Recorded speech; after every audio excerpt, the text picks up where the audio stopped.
श्री स्वामी समर्थ। दिगंबरा दिगंबरा श्रीपाद वल्लभ दिगंबरा।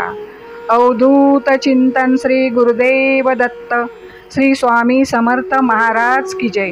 गुरुदेवांच्या चरणावर कोटी कोटी वंदन। मित्रांनो, आपल्या चॅनलवर तुमचे सर्वांचे मनापासून स्वागत आहे। ज्या मित्रांनी आपल्या चॅनलला लाईक, सबस्क्राईब व कमेंट केली त्या मित्रांचे मी खूप खूप आभारी आहे। स्वामी तुम्हाला सुखात आनंदात ठेवो हीच स्वामी चरणी प्रार्थना। आजचा स्वामी संदेश तुमच्यासाठी आहे, ते तुम्ही शांतपणे ऐकावे, म्हणजे तुम्हाला स्वामी आईकडून खूप आशीर्वाद प्राप्त होतील। स्वामी समर्थ महाराजांनी अन्नपूर्णा स्वरूप का धारण केले? स्वामी समर्थ महाराजांची लीला आघात असल्याचा प्रत्यय अनेकांना आला आहे। आजच्या काळातही स्वामींचे अनुभव आलेली माणसे हजारोच्या संख्येने आपल्याला पाहायला मिळतील।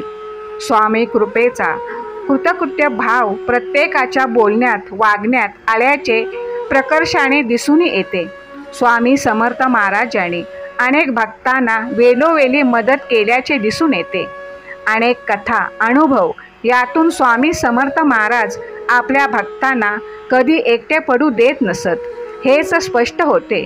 भिवू नकोस, मी तुझ्या पाठीशी आहे हा केवळ विश्वासाचा मंत्र नाही, तर स्वामींचा शुभ आशीर्वाद आहे।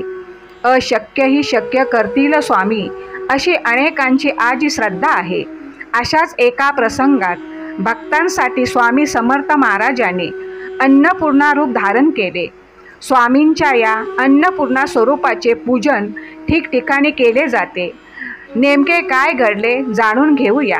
मित्रांनो, स्वामी कथेमध्ये रमून जाण्याआधी जर आपल्या चॅनलवर नवीन असाल, सबस्क्राईब केले नसेल तर लगेच सबस्क्राईब करा, म्हणजे तुम्हाला आपल्या स्वामींचे नवनवीन कथा ऐकायला मिळतील। चला तर मग विषयाकडे वळूया। मित्रांनो, अन्नपूर्णा ही पार्वतीचा अवतार आहे। भारतीय संस्कृती परंपरानुसार घरातील सर्वांना पोटभर खाऊ घालणाऱ्या गृहलक्ष्मीला अन्नपूर्णा मानले जाते। अक्कलकोटच्या स्वामी समर्थ महाराजांनी अशाच एका प्रसंगी सेवेकरांना प्रसाद भोजन दिले। झाले असे की कानोली गावाच्या रानातून जाताना स्वामींबरोबर श्रीपाद भट्टासह सुमारे 100 सेवेकरी होते। दिवसभर चालून चालून त्या सर्वांना खूप भूक लागली होती। आणखी काही अंतर थोडे चालून पार केल्यानंतर स्वामी एका शेतात बसले। स्वतः स्वामी आलेले म्हटल्यावर तेथील शेतकऱ्यांनी स्वामींना फलाहार दिला, पाणी दिले। स्वामींनी फलाहार ग्रहण केला, मात्र इतरांचे भोजनाचे काय हा प्रश्न सर्वांना पडला। तेवढ्या स्वामी सर्वांना म्हणाले की त्या आम्रवृक्षाखाली जा। श्रीपाद भट्टासह आलेल्या सेवेकरांना वाटलं की तेथे कोणीतरी जेवू देईल। श्रीपाद भट्टांना मात्र स्वामींवर पूर्ण श्रद्धा होती, विश्वास होता। श्रीपाद भट्ट काही न बोलता त्यातील काही सेवेकरांना घेऊन आम्रवृक्षाखाली गेले। तेथे एक वृद्ध सुवासिनी प्रसन्न मुखाने उभी होती। श्रीपाद भट्टाने चौकशी केल्यानंतर ती महिला म्हणाली की आज आमच्यापैकी बरीच मंडळी येथे भोजनास येणार होती, मात्र अजून ती आलेली नाहीत। सूर्यास्त होत आला होता, आता कोणी येईल असे वाटत नाही, त्यामुळे तुम्ही सर्वांनी हे अन्न ग्रहण करावे। वृद्ध सुवासिनी महिलेने शिजवलेला सर्व स्वयंपाक श्रीपाद भट्टांना दिला। ते सर्व जेवण घेऊन श्रीपाद भट्ट व अन्य सेवेकरी स्वामींकडे जाण्यास निघाले।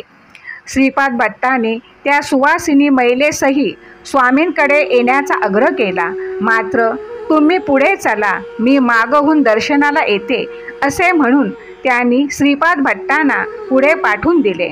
श्रीपाद भट्टांनी सर्व सेवेकरांना जेवण वाढून घेण्यास सांगितले। सर्व तृप्त झाले। अशा प्रकारे स्वामी समर्थ महाराजांनी सर्व भक्तांना अन्नपूर्ण करवी भोजन घातले, अशी सर्वांची श्रद्धा आहे। फार थोड्याचे भाग्य ज्यांना प्रत्यक्ष अन्नपूर्णेचे प्रत्यक्ष दर्शन घेण्याचे भाग्य लाभले। यानंतर श्री स्वामी समर्थ महाराजांचे अन्नपूर्णा स्वरूपात सर्वत्र पूजन होऊ लागले। अशी मान्यता असल्याचे सांगितले जाते. श्री स्वामी समर्थ. जय जय स्वामी समर्थ. मित्रांनो, संपूर्ण व्हिडिओ ऐकल्याबद्दल तुम्हाला खूप खूप धन्यवाद.